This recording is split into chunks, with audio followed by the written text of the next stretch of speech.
We are happy to be joined by the pride of Bowling Green on the Bills roster, first team All Mid-American Conference tight end and rookie of the Buffalo Bills. It is one Quintin Morris joining us here on the show. Quintin, how you doing, man? 2 days in, what's it like being a professional? Hey, how's it going? I mean, it's great. I mean, just taking it, day by day, adjusting to the playbook, adjusting to the Buffalo Bills way. But it's been exciting. As a kid, you always dreamed of being here, and just to be here, it's just surreal. I know you started out, you grew up in Texas. You had a high school state championship as a high school senior in the state of Texas. You went to Bowling Green. And then you started to get on the radar. You switched positions from wide receiver to tight end. And a lot of people point to the Senior Bowl as a place where you really got onto the radar of the NFL. What was that experience like? It was great. We started at 5 a.m. in the morning. Of course, doing COVID testing and things like that. Getting to be in front of the scouts was, the biggest thing for me. Just coming from a smaller school and having those doubts, and so really just going into the Senior Bowl with the mindset to show these coaches that I'm able to compete with the best athletes in college football. So that's what I was trying to do when I went out there, and at the same time learn from other guys and learn from coaches. There wasn't a lot of face-to-face time with NFL teams and scouts and whatnot because of all the COVID stuff that was, crisscrossing the country and keeping people on Zoom and at arm's length. Did the Bills get an opportunity to get in front of you at the Senior Bowl at all? That was one of the few opportunities where teams had a chance to sit down with players properly socially distanced, of course. Yes, sir. So, yeah, we did social distancing, but I was able to get in front of the Bills and got to talk with them, and it was great. They gave me some feedback, and ultimately I ended up in the Bills. So, how has this experience gone with you the last couple of days? You said it's been exciting, getting used to what it's like being a pro. What about the vibe in the locker room? Not everybody's there inside, in the locker room, but certainly, and it's a little bit closer to normal than it was last year. What's it been like so far? What's been the thing that has struck you the most? Really just, seeing as some of the veterans have came back, really seeing some of these guys, and like I said, just growing up, seeing a lot of these guys, watching them on TV, and just to know you're in the same, room with these guys, and getting to learn from them. And I feel like the Bills have a really good locker room, and guys are willing to help and bring you along. So I've really been enjoying it. Is that a little bit of a switch of mindset for you? Because I know you played on a very young Bowling Green team last year. You were one of the few veterans on that roster. So, like 8-9 months ago, you're showing guys the ropes, and now that thing's completely flipped. Is it a little strange here at first?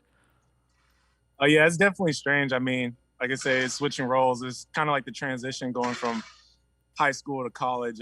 So you're starting all over. So I'm a young guy again, and I'm just looking to learn from the vets and do whatever I can to help them. How much does it help, Quintin, that, undrafted guys, they're looked at in many respects as long shots, but how encouraging is it for you that you've got a guy in your own position group who played in the same conference as you, and Reggie Gilliam, who proved that it is possible? He made this roster last year. Yes, sir. It was definitely comforting seeing, because I saw that they were both from the MAC. Actually, Reggie being from our rival school, Toledo, so he actually told me as I came out there, he's like, "Hey, we can be cool here." So it's definitely been good to see that they got some MAC guys in the room already. So I know the coach has faith in the MAC.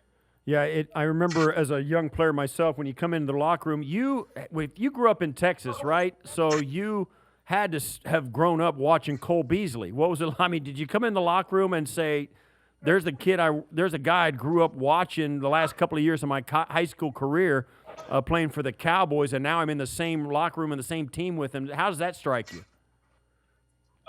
It was definitely crazy seeing him walk in, and I'm just like, wow, that's Cole Beasley. And I mean, like I said, just seeing him on TV and then, meeting him in person. And, I went over and talked to him and, shook his hand and everything. Tried not to do too much. Didn't want to look like too much of a fan and stuff, but I was definitely excited to meet him.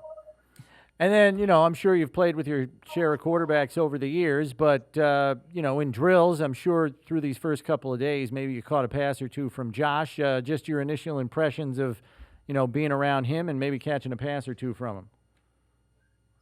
Oh yeah, Josh is great. I mean, he's really laser focused. At the same time, he's a goofball, and I've been enjoying him. He's already picking on me and stuff. So, I guess that's good. Seeing a little love from him. What has been the most difficult part of your transition from tight end to wide receiver? Other way around. I'm sorry, from wide receiver to tight end. If you look at yourself in the mirror and you're brutally honest, what's tough about being a tight end and what's better about being a tight end, and vice versa? What was great about being a wide receiver and stinks about being a tight end? I really don't think anything stinked about either one of the positions. I really enjoy, being a wide out. At the end of the day, I've always known that I was a bigger body receiver, and I wasn't afraid to, be physical as well. So I knew that that was a transition that I could make and, benefit from it. But probably the biggest transition has been like from the tight end perspective. It's almost like you're a quarterback. I mean, you got to know what to do in line. You got to know what to also do outside. You got to know how to protect, run block and get out there and still be able to run the route. So it's definitely feels like I'm learning a lot more so from like a quarterback perspective, because you got to know the whole concept. Last one we got for you, Quintin. You mentioned that Josh is a goofball. Guys are messing around with you already. Do you have you been given a nickname already? I know Q Dog is something that you used to go by. Do you have a nickname there in the locker room already? No, not yet. I mean, most guys, when I introduce myself, I tell them, I go by Q Dog. I mean, at the end of the day, I'm just looking forward to, continuing throughout OTAs and continuing throughout training, and eventually earn the name, and whatever they want to give me, I'm going to take it and run with it. Yeah, you're probably going to hear Rook a lot. That's for sure. Yeah. Quintin, thanks, man. Congratulations. Go ahead. As Coach said, right now I'm nobody. Yeah, you hope you get a name. That's perfect. Yeah. Quintin, thanks, man. We appreciate it. Good luck to you. We look forward to seeing you in the preseason. Stay healthy and play your best, bro. Yes, sir. Thank you, guys.